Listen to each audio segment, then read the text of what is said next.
साथियों नमस्कार, जोहार, आदाब, सत श्री अकाल। एग्जाम फाइटर नंबर 1 पर आप सभी का हार्दिक स्वागत है। गुड न्यूज है, खुशखबरी है और वो खुशखबरी है बिहार से। जी हाँ, अगर आप असिस्टेंट प्रोफेसर बनना चाहते हैं तो बिहार में आपको अवसर मिल रहा है और ये अवसर मिलेगा असिस्टेंट प्रोफेसर बनने का एज ए गेस्ट फैकल्टी, है ना। गेस्ट फैकल्टी भर्ती होगी और बम्पर। अभी आपको पता है बिहार में निश्चय 3 के तहत 211 नए डिग्री कॉलेज बने हैं, जहां पे पहले से डिग्री कॉलेज नहीं थे। वैसे प्रखंडों में 211 नए डिग्री कॉलेज खोले गए हैं और इनका सेशन जुलाई से स्टार्ट होना है। और राज्यपाल ने उच्च शिक्षा मंत्री और सभी विश्वविद्यालय के कुलपतियों के साथ कल एक महत्वपूर्ण मीटिंग की है और साफ साफ निर्देश दिया है कि अभी परमानेंट वैकेंसी में विलंब को देखते हुए पठन पाठन बाधित ना हो, इसीलिए फिलहाल आप गेस्ट फैकल्टी असिस्टेंट प्रोफेसर की भर्ती करें और इसे विद इन टाइम फ्रेमवर्क में पूरा करें। सैलरी 50,000 के लगभग गेस्ट फैकल्टी को मिलता है, आपको पता है। योग्यता नेट या पीएचडी दोनों में से कोई भी एक है तो आपका चलेगा।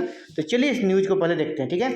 राज्यपाल ने कुलपतियों के साथ बैठक में दिए निर्देश। कॉलेज में तैनात होंगे अंशकालीन प्राध्यापक, यानी जो गेस्ट असिस्टेंट प्रोफेसर होते हैं उनकी भर्ती होगी। प्रखंड में आपको पता है कि कॉलेज बन रहे हैं और टोटल बिहार में भी 211 नए डिग्री कॉलेज यहाँ पर बने हैं। उसी के रिगार्डिंग ये मीटिंग थी। कॉलेज में नियमित पढ़ाई के लिए अंशकालीन फैकल्टी रखे जाएंगे। सोमवार को बिहार लोक भवन, यानी जो राज्य भवन है जिसका नाम बदल के क्या हो गया लोक भवन, में कुलपतियों के साथ बैठक में राज्यपाल सह कुलाधिपति सैयद अता हसनैन ने यह निर्देश दिए। राज्यपाल ने विश्वविद्यालय और महाविद्यालय में विद्यार्थियों की संख्या के अनुरूप पर्याप्त शिक्षक रहेंगे ताकि शिक्षा की गुणवत्ता में सुधार हो सके। क्योंकि देखिए अभी स्टार्ट हो गया है और जो परमानेंट टीचर्स को यूनिवर्सिटी से और डिपुटेशन करने की बात थी, प्रतिनियोजित करने की बात थी, उसका उनके टीचर्स के जो संघ है ना, प्रोफेसर्स के संघ, उसका कड़ा विरोध किया है। वो आना नहीं चाहते हैं, है ना। किसी का भी जॉब है, एक जगह फिक्स है, अब वो दूसरी जगह आना है, पहला। दूसरा, वहाँ से अगर डिपोटेशन हो जाता है तो वहाँ का पठन पाठन बाधित होता है। इसलिए फिलहाल अभी यहाँ पर गेस्ट फैकल्टी की बहाली का निर्णय लिया गया और एक बड़ी मीटिंग थी। इस मीटिंग में यहाँ पर सभी बड़े, जो कि एक प्रकार से कर्ता धर्ता होते हैं उच्च शिक्षा के, सभी थे।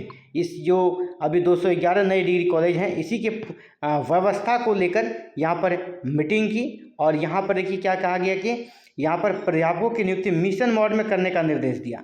यानी जो अंशकालीन अभी यानी गेस्ट फैकल्टी बहाल होंगे, असिस्टेंट प्रोफेसर बहाल होंगे, उसको मिशन मोड में, यानी आपको जल्द से जल्द स्टार्ट करना है। इस बैठक में नए डिग्री कॉलेज से संबंधित समस्याओं, अवसरों और चुनौतियों को लेकर रखी गई थी। बैठक में देखिए उच्च शिक्षा मंत्री संजय सिंह टाइगर, जो भी नए नए मंत्री बने हैं, यानी मंत्री जी भी थे और राज्यपाल भी थे, तो यानी उच्च शिक्षा के सभी बड़े कर्ता धर्ता यहाँ पर उपस्थित थे।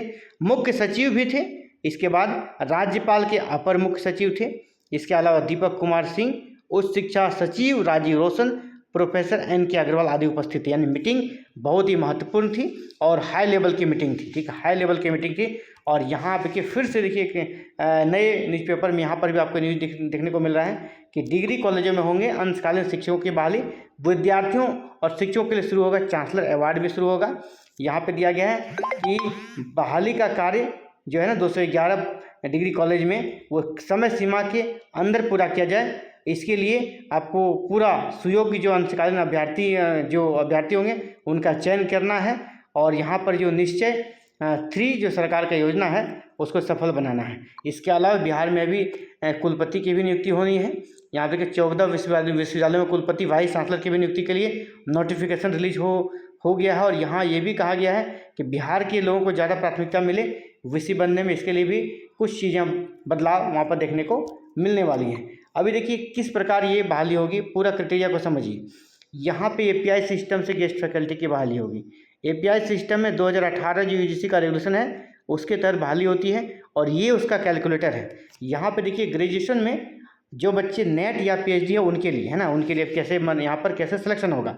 आप आवेदन करेंगे तो यहाँ पर ग्रेजुएशन का मार्क्स जोड़ा जाएगा, जिसका 80% एंड एबव है तो 15 मार्क्स है, आपका 60 to 80 है तो 13 मार्क्स है ना। इसी प्रकार अलग अलग परसेंटेज वाइज नंबर दिया गया। इसी प्रकार पोस्ट ग्रेजुएशन में 80 से एबव है तो 25 और इसके बाद 60 to 80 है तो 23 और बाद बाकी थर्ड कैटेगरी भी है।